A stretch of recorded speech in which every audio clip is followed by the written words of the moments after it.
Hello. On this video, I'm going to be showing you Windows Subsystem for Linux.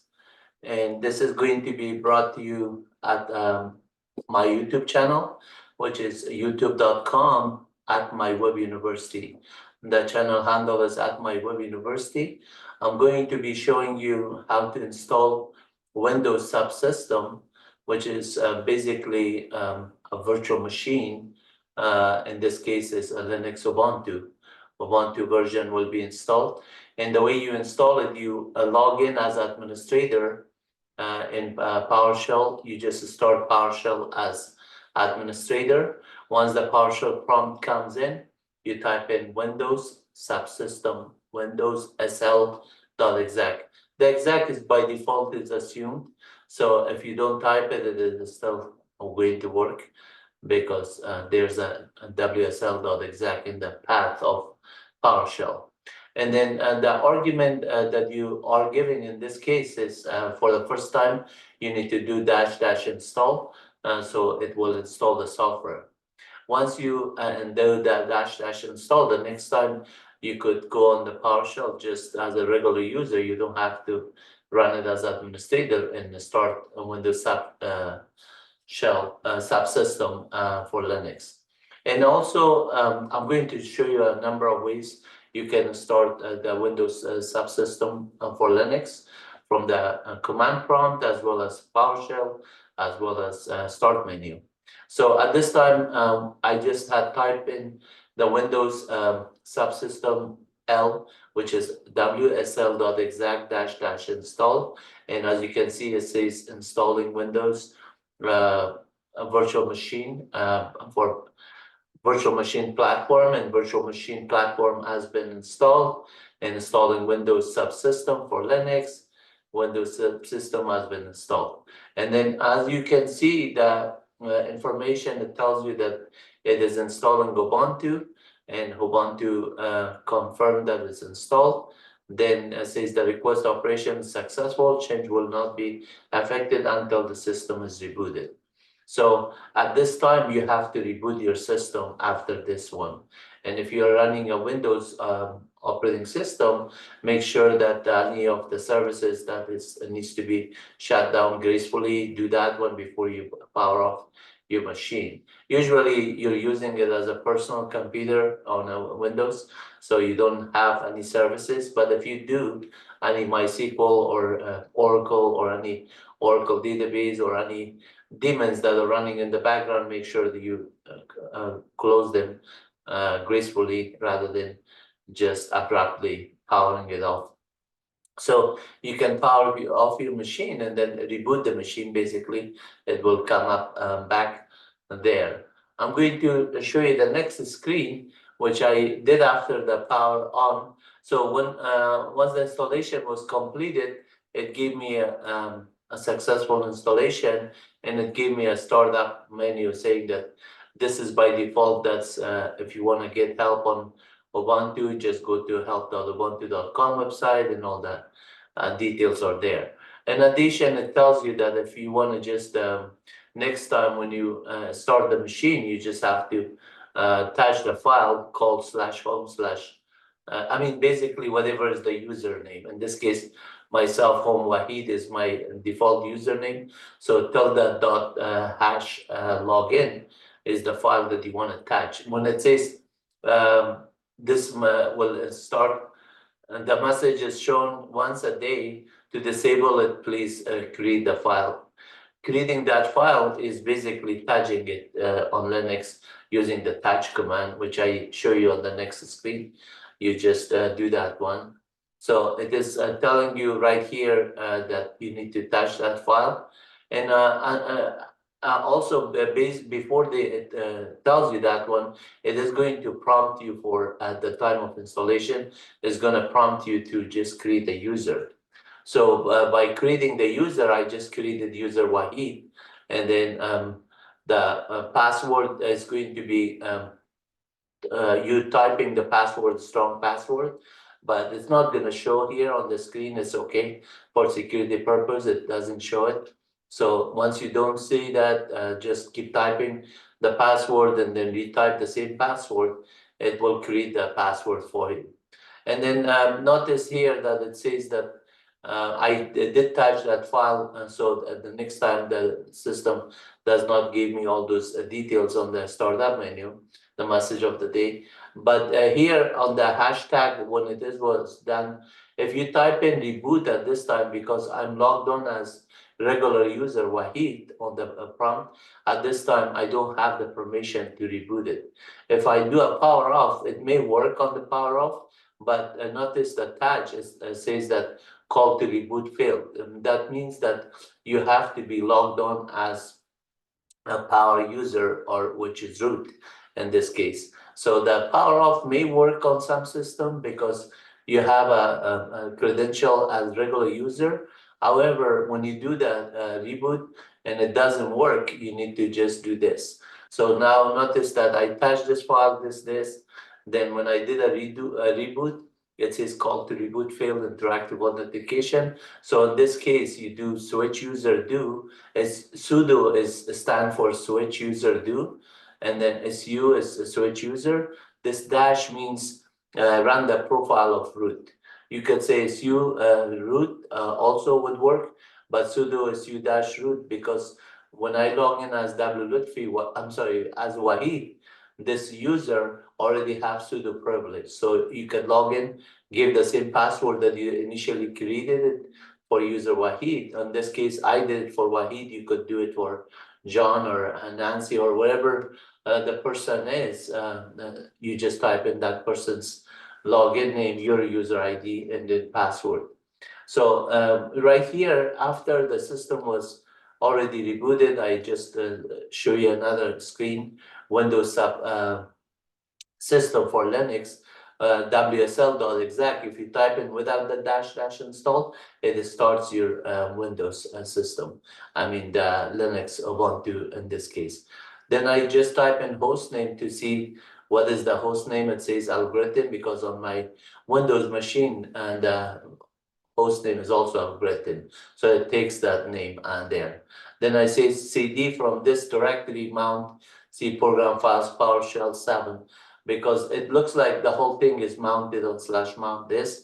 So I say go to my current directory, cd, and then pwd print working directory shows home Wahid. Then I run the uptime to see what is the uptime there. And then once you do the uptime, you can see here, I'm showing you on the what you had originally typed in Windows Subsystem Linux, right? So that would show you that screen, and then from there you could just type in sudo su dash, because you can see id dash un is Wahid. So I don't have the privilege to do like a reboot or power off or something. Power off is usually you can run it with regular user, but reboot you need to, or shut down, you need to have higher privilege or creating a user or something. Anything with administrator privilege, you need to become root. So switch user do is su dash. Now I'm changing my user ID to, instead of Wahid, I'm becoming root. You can see here the ID that it is there, it shows I'm logged on as root. And if I just type uptime, it shows the uptime, and then when I type in reboot, it reboots the system. Next time I just log into the system, I just did a host name. Again, it shows that I'm logged on as algorithm on the host name, and then my ID is Wahid, and then at this time you can see ID-UN is there. When I did a power off, this command would not work because failed to connection due to the privilege. So I have to switch user do, and then notice that I made it red. So you notice that you're changing it so you can have higher privilege to do it. And when you switch user do is u dash and type in your password for the user that you're logged on, you will be prompted as the pound. The $ changes to the pound prompt, telling you that you logged on as root now. And ID-UN, and it stands for ID-U for user, N for name. So show me in the name, and it says ID-UN is root. then you could just run a power off command and notice that the system power off, and then now I'm back on the PowerShell command. Switch user as root and power off the Linux subsystem. And once you're on the PowerShell, and then I'm going to show you now more on the actual Linux subsystem. Before we do that one, if you go to MyWebUniversity and subscribe to our channel, I would really appreciate it, because you have like 1,500 videos here that teach you Linux, Rocky, Red Hat, Ubuntu, Solaris operating system, Windows operating system, C, C++, Python, R language, a lot of programming language, Bash scripting. You can see there's almost everything that you can find out. One of the person made a very nice comment about my system should have a lot more subscription than it currently has, and I totally agree with you. And he mentioned that maybe if more people find out, that definitely is going to get more subscription and more views.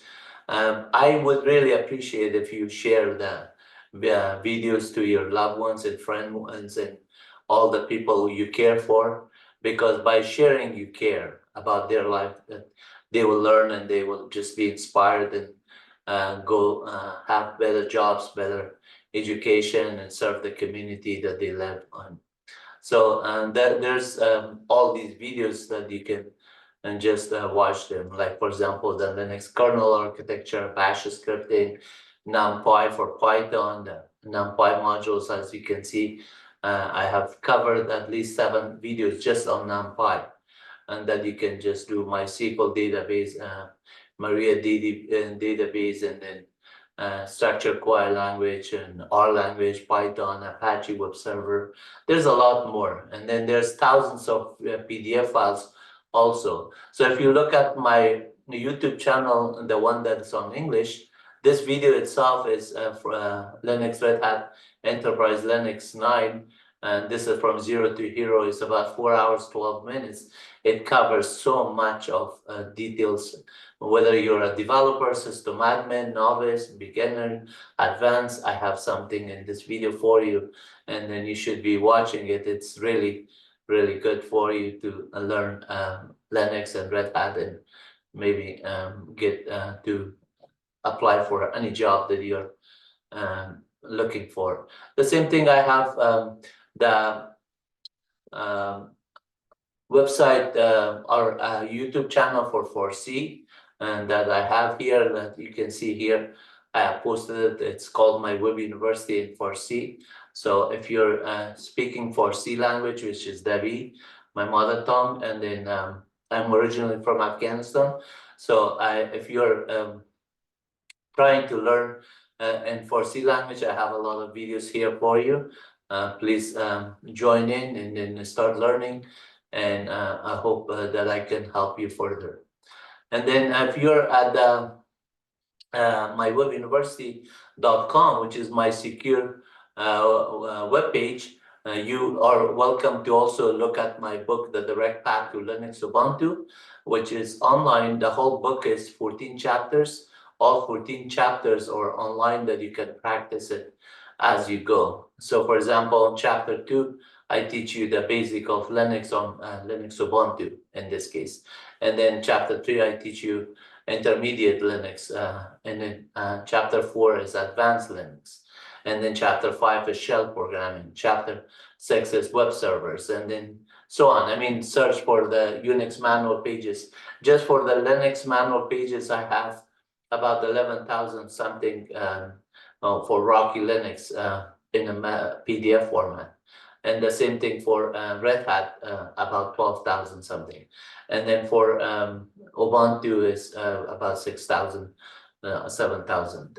And then dynamic generation for any programming languages like Go language, Python, Node.js, Java, anything that you're looking for, there's documentation in PDF formats that I sometimes take you to my website, that I wrote a Python program to generate from manual pages of technical documentation that is on the kernel of Linux operating systems, or just maybe I did it to just use the reference, the URL that was accessed on the website to take you to java.sun.com or java.oracle.com or nodejs.org or python.org and docs.python, any of them that is a reference.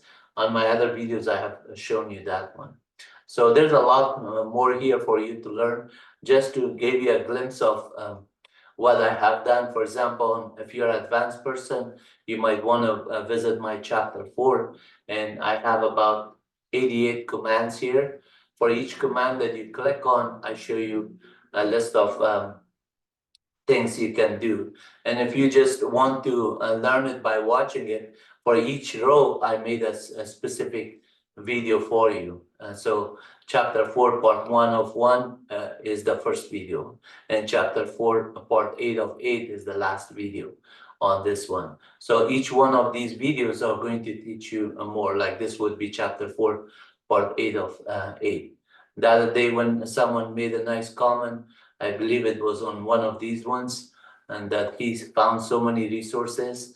It made my day by reading that kind of comments, a very nice comment. And fortunately, the person that made the comment, he was also a very good, knowledgeable person on Linux environment. He used these systems, and that's why he said that I know the value of these ones, that a lot of people could benefit from it. Even doing system administration in advanced levels. To be honest with you, some of these information like ADB and GDB and GCC, when I was working at NASA Jet Propulsion Laboratory, I still do that. About 13 years ago, 14 years ago, whenever system have mutex or some kind of conflict between EFS and doc share and other ones, I was the only person troubleshooting the core files. So like ADB, when you're looking at advanced debugger, this is like a documentation that I wrote. A lot of it is going to help you there. And then for cores, for example, how you find the core files, how to analyze them. Like G core, this one is basically, you can see a lot of stuff. And then when you look at the video, 4 of 8 of 8, I just explain all of them. With G core, for example, and then I just debug a program in GDB. So you compile the C++ code first, and then you set the option of -G with the, which means that the debugger option is on. Once you do it, then you do GDB on the core files, and then I show you a lot of stuff with how to analyze it and how to run it and how to test it. So there's a lot here. And then if you're just trying to practice it online, like let's say you say, what does PS3 do? PS3 is basically stand for Process Stream 3. On Solar's operating system, there's something called proc file system, and Linux and Mac is also having proc file system. Proc file system is basically a pseudo file system, which means it's based on memory. So when you do a look at the list of the file is 0 byte, but as soon as you try to read the content of it, basically it reads it from memory. That's why it's called pseudo or memory-based file system. So like, for example, here, I'm just saying, okay, process stream 3, it should show the all the tree of a process. And then this is system D, which is 1 is the process for system D and Linux. It used to be a net. Now, because of version 7 and 8, and later for Rocky and Red Hat and CentOS or Ubuntu version 16 and up, they use system D. So when you do system D, if you look at it, it just shows you, and the process is stream 3, you can see this was the command, and then here's the output. So you can see all the processes that are here that system D invoked, all the child process or there, and then this process sub-3. That's why it's called process stream 3, or sub-3, that's going to show all of the sub-processes, right? Then there's option with -p, for example, to see the process, and -t for looking at the threads. So all of that details, if you are interested, notice that how nice it is that this command, you just run it on my Linux machine, and I give you the output on your browser. So you don't have to install anything like a virtual machine or a Windows Subsystem, Linux, or Linux Ubuntu, or cloud computing or Amazon services. All you do is use a browser to connect it, and then I just give you the output by just you click on this process stream $$ means the current process. So the current process is my shell, and it just a child process of it, PS3. And then notice that this one man process tree, I also gave you the man pages, and at this time it is not showing you. Maybe there's some system issue. I have to fix that one. I'm going to check on that one because I just rebooted the machine earlier today due to some virtual machine issue. So I'm going to look at that one later. And then let me just verify that it's an issue. So if you look at these documentation, sometimes these ones I wrote it like a book. I could just give you the whole thing, and then you just practice it there. And if you go on another chapter, let's say chapter 3, you can also practice the commands that are here. Let's say you're looking at df command. Df command, you see df-h. You could just run the command, and you get the output here. So a lot of these things are there. And then if you're looking for like change mode, sometimes I want to make sure that as a security reason, I just make it for you. So on a book level, so you can read the whole thing rather than letting you just change mode on a file or directory on my system. Because of security reason, I just don't allow that one. But you can practice it, reading it online in there. So same thing with chapter 2, same thing with shell scripting. And then the shell scripting is also really nice. Here you could just practice everything that I have already built. Like some of these shell script, I wrote it so you can cut and paste it and practice them. At the same time, if you want to just read the command, like here, this one, you could just get it from here, cut and paste it, or just type in the command to practice. So if you do, let's say, pwd, it tells you what machine you're on. You name -a, and then these are all dynamic. So you can see if I run calendar, it's November. And if I just say date, today is the 10th, Sunday, November 10th. And you can see it's 11 past midnight. I'm just making this video to help you out. And if you're a student, I would appreciate if you just subscribe and watch it, and share it with your friends and classmates, because they all need to learn and do good at their school and everything. So there's a lot here that I could show you, but let me just go to today's topic. I'm going to come back here, and as you can see, this is my Windows machine. So on this one, if I say about, you can see about this, your PC. This one is a Windows algorithm operating system. As the host name is algorithm, and all the details of memory and what type processor, but you can see Windows 11 processor. And if I just need something here, I can also open up a command prompt and type in system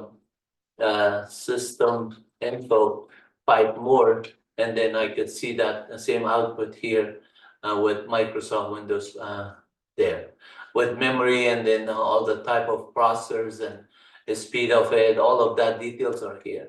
And if I'm just interested in something with, let's say, find string /i OS name, I could just get only the operating system information name, right? And if I just do, instead of find string, I could do find. It is a smaller information. It's just one line information here. Similarly, if I just do like model, you have to close the string, and then that will give you the process information. And similarly, if you want to see the memory, how much memory you have, it is 32 gig of memory, and how much is available, how much is used there. At this time, I'm going to clear my screen, and you can see my host name is algorithm, and I just showed you that I'm on a Windows operating system, right? The command prompt is 10.022, and then at this time, if I say version for this one, it says the build was 10.022, but the system information one was Windows 11. So clearing the screen, if I want to say Windows sub list, this one will just drop me to the Windows sub list right there. And as you can see, I'm right there. And if I say pwd cd, now I'm on the current directory, and then say clear screen, host name, ID, uptime, df and dash h that I showed you there, and then date. Some of the commands that you could do, for example, let's say do calendar, it's going to say, I don't recognize that command on calendar. Normally, you could type in a new calendar, and then that would work, but it is not installed. So the way you install it is using snap or apt-get, and then I'm going to show you how to do that one first. So let's get with the ncal to see how we can take care of that one. So notice that if I just say app search ncal, it's going to say I couldn't find it. Snap search ncal is still not finding it. It does find something else, but not ncal. So the way you could do it, say, okay, how about doing a sudo su dash, and then I'm going to become the root. I could do sudo in front of my command, and then that could allow me. But notice here that the system is now logged on as root. ID-un is there. ID-a shows me that I'm with root user ID 0 and group ID 0 with the root group ID, and then groups as roots. So at this time, I have higher privilege. And now if I say apt install, ncal is going to fail. If I say snap install, ncal is going to fail. The reason it fails is because the packages are not up to date on the system. So what you want to do is your apt list, when you do it, these are the list of packages that are there. But they need to be at one time when you install it, they need to just have these packages. In this case, 9,116 packages, they need to be up to date. So the way you up to date, then say apt update. And then once the system updates all the packages, and there's a directory called etc apt, and there's files. So notice that here we can also do apt upgrade dash upgrade list. This command also will just show you what needs to be upgradable, what are upgradable. So at this time, I'm going to show you the repository etc apt directory, and then notice that this sources.list. This file basically is sources dot list is the list of the file that it tells you that and the system does not have any Ubuntu stuff. So let me check on that one.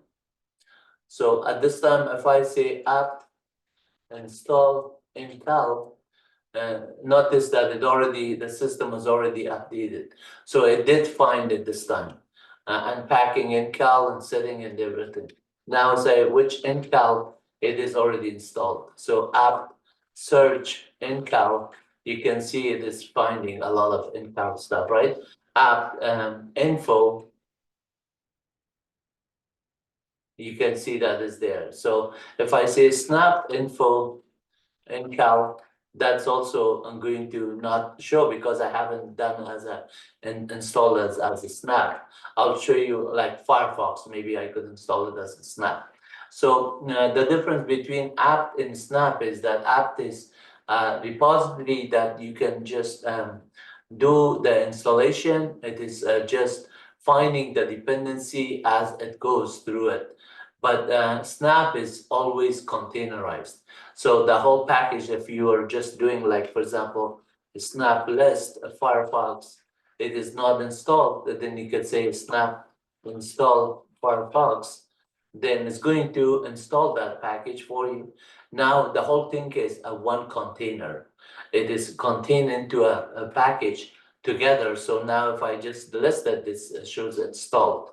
If I say which Firefox, you can see it is a snap bin Firefox, which ncal, it is a user bin ncal, and which cal, now because cal is also come with ncal, so if I say file user bin cal, you can see that it is symbolic link to ncal.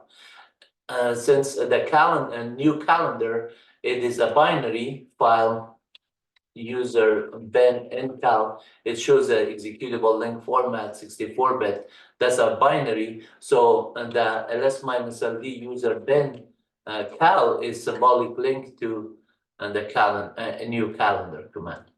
This dash L means a symbolic link. This pointer is saying that it's a symlink. Symlinks are basically the size of a link file. Here it's 4 bytes, and that's what these 4 bytes are showing. So all it is an alias to point to that one. So whether you type in ncal, you get the calendar, or you just type in cal, it will give you the same thing. So here, it doesn't matter if you do it as root or a regular user, these commands can run, but you don't need to root. So now say which cal is installed, which ncal, it is ncal is also installed.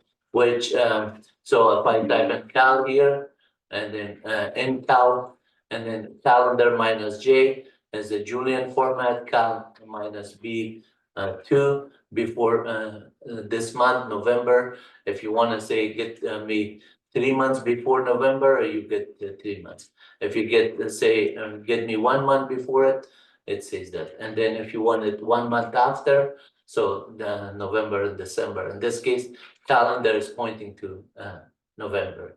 And then if you say calendar minus J for November, you get it in Julian format.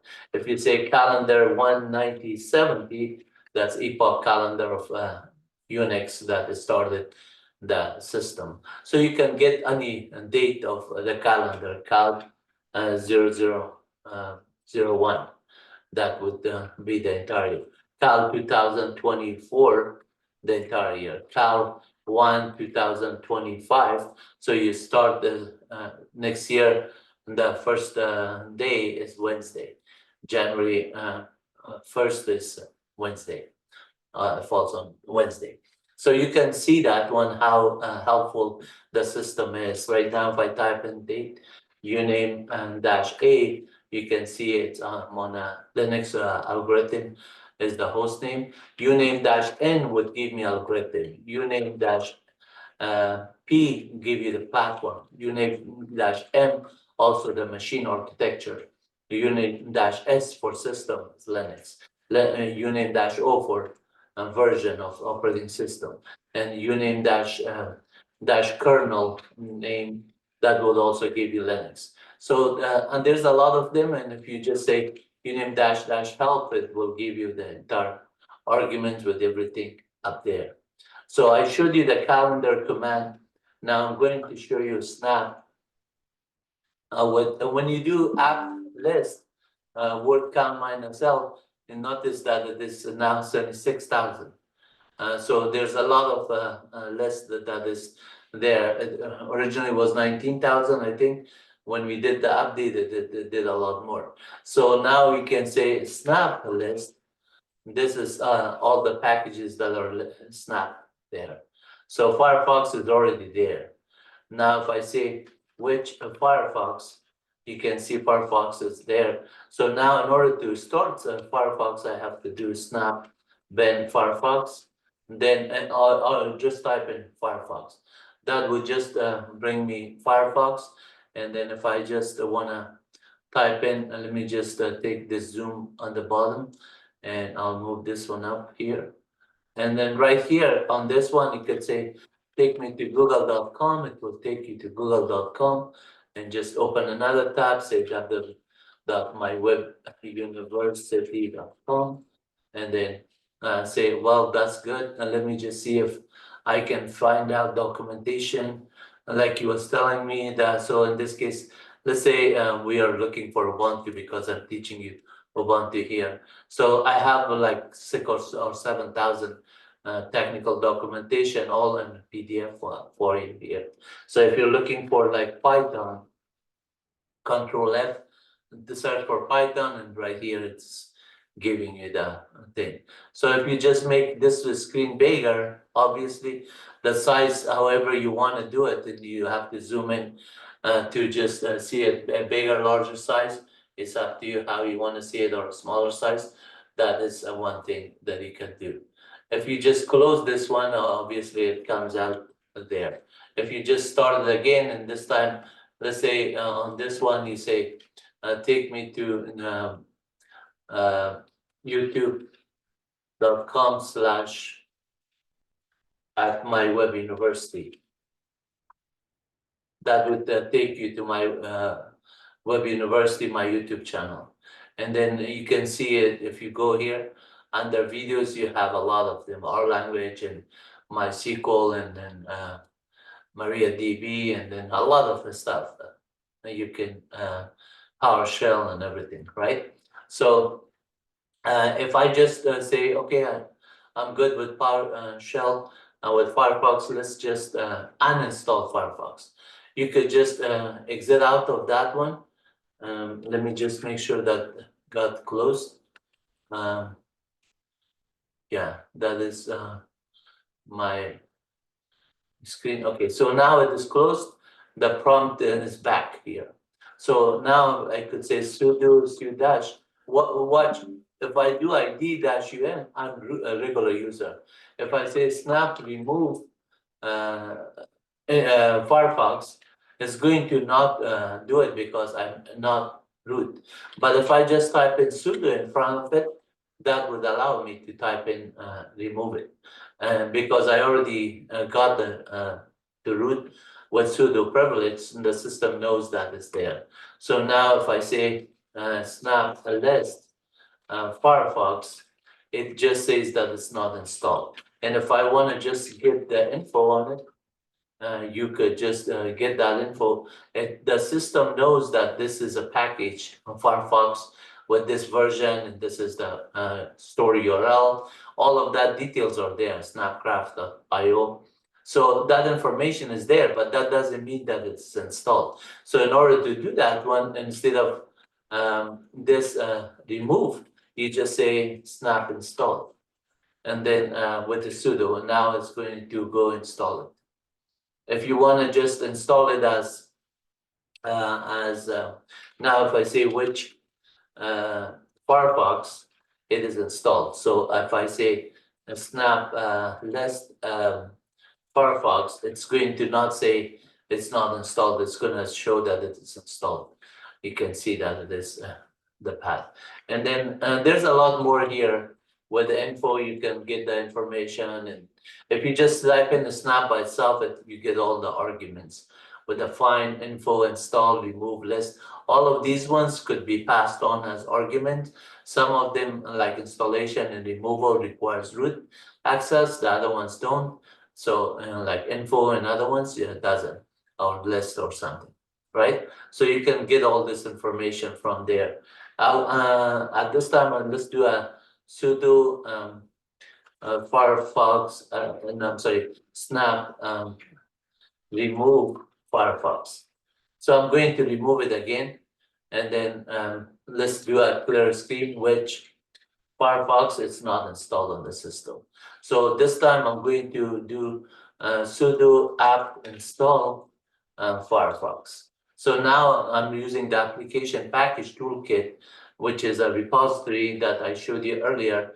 And then that's also part of the Snap and app or package managers of Ubuntu that is actually it is getting installed for Debian PKG.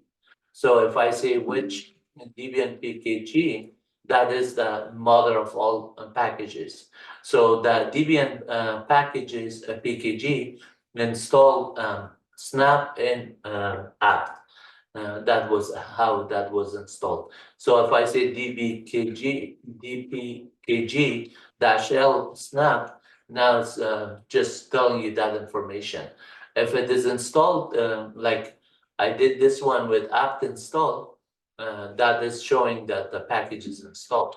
So if I say apt list Firefox, it shows that it is installed. You can see here. And then if I just say now Snap list, it also shows that version, right? So I say which Firefox, it's going to show me the user bin Firefox, because user bin Firefox is the one that I installed the user app there. Even though this time I could just run it user bin Firefox, and that would just run it, or just since it's in the path, if I exit out of this one, clear screen, which Firefox you can see, or where is Firefox. All these commands are very basic of Linux command that you could just do. So the where is telling you that it comes as a package, as a binary on user bin if you use the apt installation, and it comes as a snap bin Firefox if you install it with a snap thing. But when you do which Firefox, that above it only shows you the path to the binary where it's installed. So since echo $ path is just having a long path, and user bin is part of that path, as soon as I have it on the path, if I say which Firefox user bin is in the path, therefore I don't have to, like you can see here, if I just say echo $ path and grep -I and then say user bin. Notice that the grep command here, I did this one, it marked that one as red color. So you can see that it found the path, and then that's in my path. So I don't have to type in user bin when I type in this one. I could say Firefox, and then that would also come up. And if you need, like, for example, version information, here that say which version of Firefox. Obviously, a lot of the commands, they do have the details on the command lines that you can pass it on. So right now it's trying to just close Firefox because I just abruptly close it, and it is taking a little bit time. I could do Control-C and that would clear it fast. So which Firefox and Firefox -- version would tell me -- version is saying 132 point this. And then some of the graphical stuff, XGD is setting is not found, but that is not a problem. The version that I'm interested, it tells you that. So at this time, we did install it as that one, and we run it as Firefox with this, and I showed you. Let me just show you some more commands here. So the system clear screen uname -A will tell you that one uptime is there, and we could say cat etc os -release clear screen. So ls -ld etc os -release, you can see it is pointing to the os release file, and then cat -n etc os release basically show you there are 13 lines on this one. -n means show me the line number, and you can see it's Ubuntu 24.04 long-term support. This is long-term support, so this is what it is. I have shown you on Linux Ubuntu on virtual machine a lot of these machine, whether it was Red Hat or Linux Mint or MyWebUniversity, which is Ubuntu, Rocky 9, Rocky 9.2, Solaris 11, Ubuntu 23, Red Hat 8.9, Red Hat Virtual Machine, MyWebUniversity clone. So a lot of these ones are already there. that I had done in other videos, but today I wanted to show you the Windows Subsystem. And then everything that on Ubuntu that you know on virtual machine or a server side or desktop or a workstation, Windows Subsystem works similarly. Like I just showed you that installation of RPM. RPM installation is similar.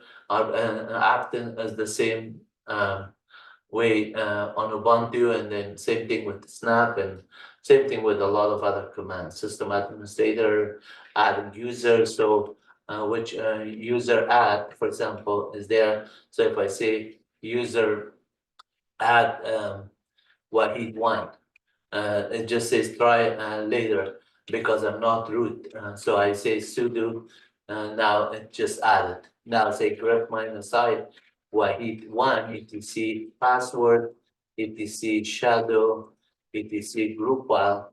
You can see that it is there. And then the one that I'm not having sudo privilege, I have to put a sudo in front of it, or becomes switch user do dash su dash and one time, so that way I don't have to. And notice that if I just do that on sudo su dash, now I could just say this grep command, it will not fail because it knows that I'm already root right here. Get in password root is giving me that one.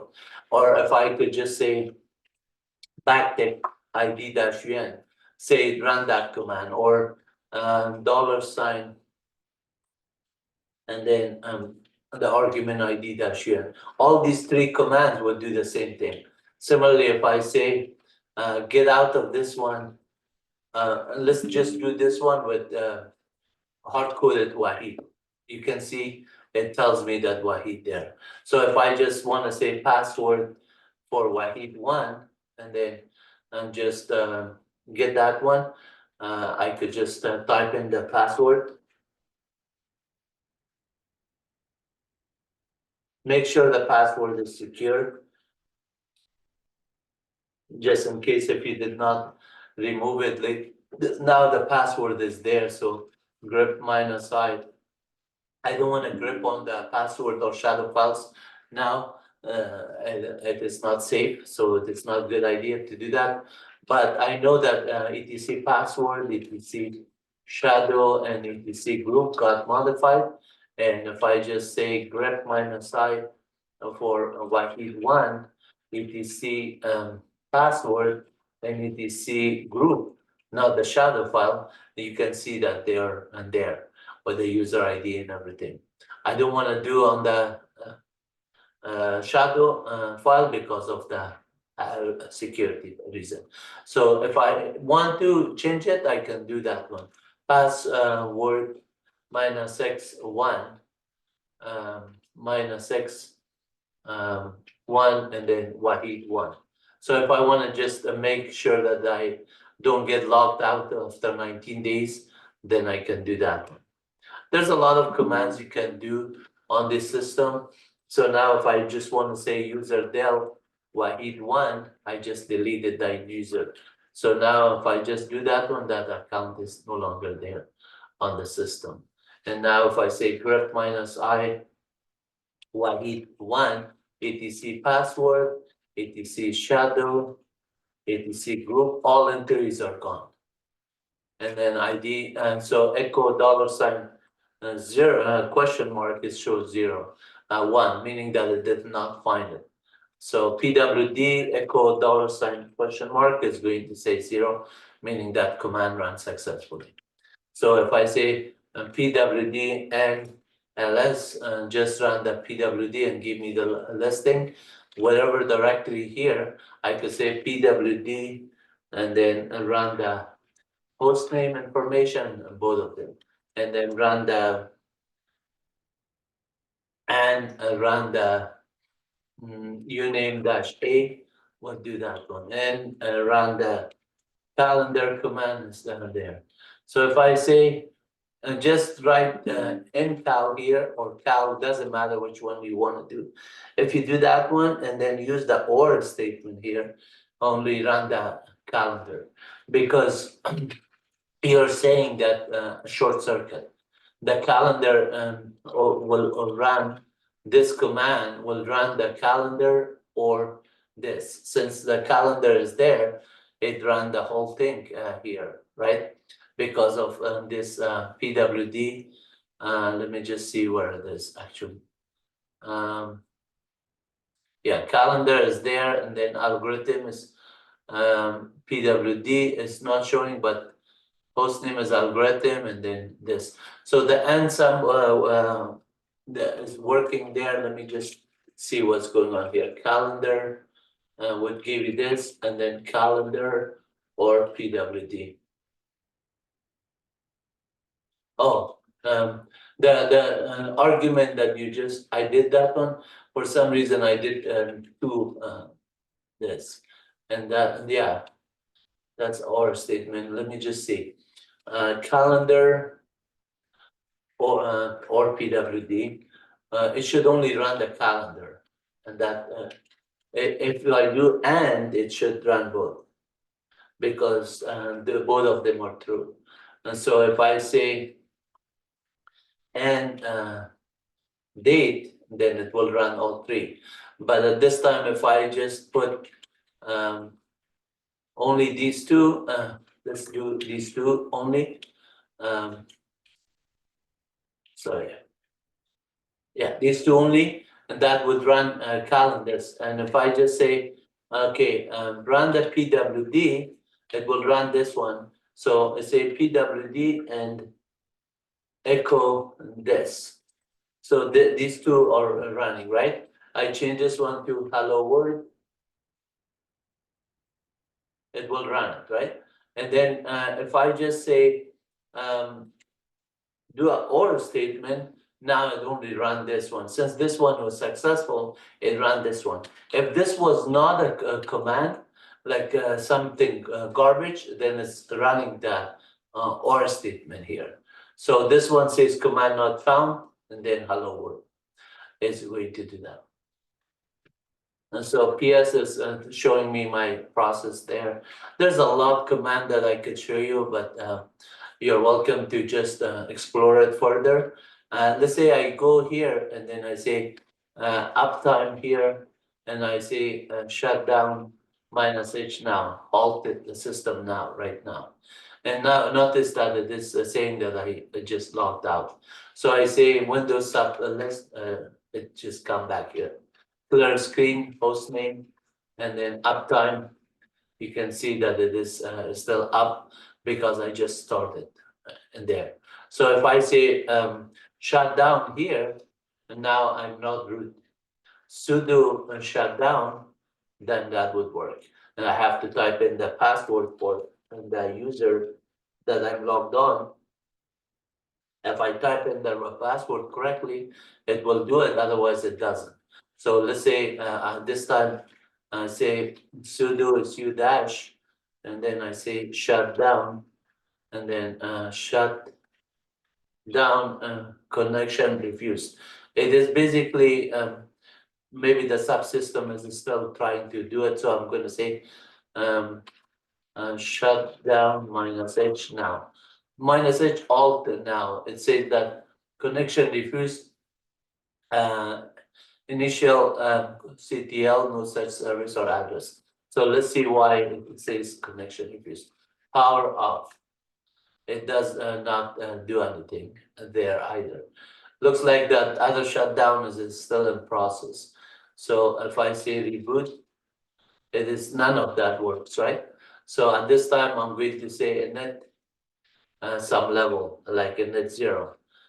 Sorry, clear. Oh yeah, power off, because the other one was shut down, and then that's why, as soon as I was trying to do that system, it power off.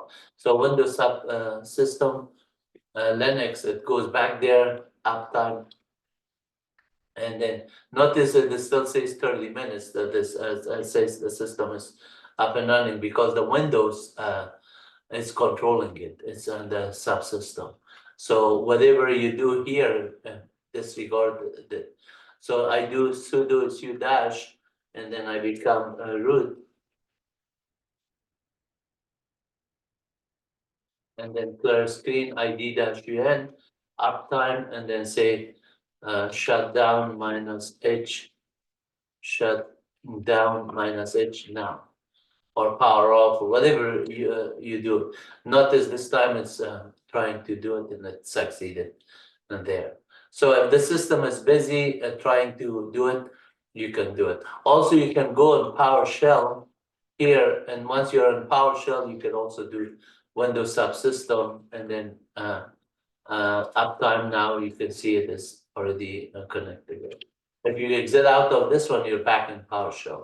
If you exit out of this one, command prompt, right? CMD, that's Windows. Exit out of this one, it will close the window. You open another thing, you just type in terminal, it will start PowerShell by default. So if you type in Windows Subsystem here, Linux, it will just start Windows Subsystem Linux. And then you say uptime, df-h, and clear screen, first name, calendar, date, uname -a. Any command that you type in, it works, right? So if I just exit out of this one, and then here you can also do Control-Shift+ to control plus to make the screen bigger, and then that way you can see it better, right? And so clear screen and df-h is not going to work here, but I'm on a PowerShell, right? So if I say PowerShell, I'm on a PowerShell, host name is PowerShell algorithm, and then get-process, for example, it shows all the processes on the system and so on. But let's just do Windows Subsystem Linux and start here in Linux. Notice how fast it comes in. df-h, you can see that the mount point is showing that it is there, it is mounted /c and mounted all those other ones. And this one was mounted C users Wahid. So if I just clear screen pwd, you can see mount /c user Wahid. If I just type in here, it just shows me this. df-h/home, it will show me the mount point and how much storage I have, everything. At the same time, if let's say I exit out of this one and I want to show you at the start menu how you just open up Windows Subsystem Linux. WSL, you type in, this icon shows up here, you just click on it and it will drop you to a PowerShell Windows Subsystem automatically PowerShell terminal, but this is a Windows terminal actually. I mean Windows less terminal. So you type in echo $PS1, you can see that PS1 is set there. And the reason this shows Wahid is this /u here. And then after that one is at, and this /h is algorithm right here, and then colon is this one, and then this /w is the working directory, which is in this case is tilde, and then $sign at the end of it. So after that $sign, and then this Debian basically changes the colors to those ones and set it up to this. Echo $PS2 is the secondary prompt. So if I go to like say for I and 1 to 10 do, notice that I went to the secondary prompt here. Do and say echo $sign. Let's do echo $sign I colon and say hello world. So we are going to do like 10 times hello world and say done, and it will just do that 10 times hello world. So that's a for statement that we just showed you there. And then depending on echo $sign terminal is my terminal echo $sign path is this path echo $sign shell is the shell PS, and then bash echo $sign shell we looked at this as Ben bash. Let's say echo $sign print working directory is where my current working directory is in this case. So every time you switch user to CD to this one, now PWD will just type in this one, and PWD also show you that one. So that those are environment variable. In order to get a list of all of them, you could just type in env, and then 5 more, it will be showing you all of that detail there. And if you say, for example, show me this one, grep minus I, Wahid. So all of the environment variable that uses the word, the string Wahid, like users is there, home is there, login name. So if I just want to say echo $user, you will see user login, login name, I think it was, or login. Let's see what it was. Home user, we already log name for login name. So echo $log name will also show Wahid. ID-UN is there. So get in a password, Wahid will just tell me that information. And then I could also say backtick ID-UN, that will also give me this. And then similarly for the ID-UN, you can use that sub shell commands. So there's a lot of ways you can do these things. We already got into the Windows Subsystem, and I think I'm going to end this video. I'm not going to make it too long because otherwise people are just saying that, well, this is too much for me to just observe in one day. You're welcome to just subscribe and watch more of these videos. I have it all over the place for a long time now, and then you're welcome to enjoy it. God bless you all. Take care and have a blessing stuff weekend, that whatever is left for Sunday. Mine is already 12:50 a.m. in the morning. So take care. Bye bye.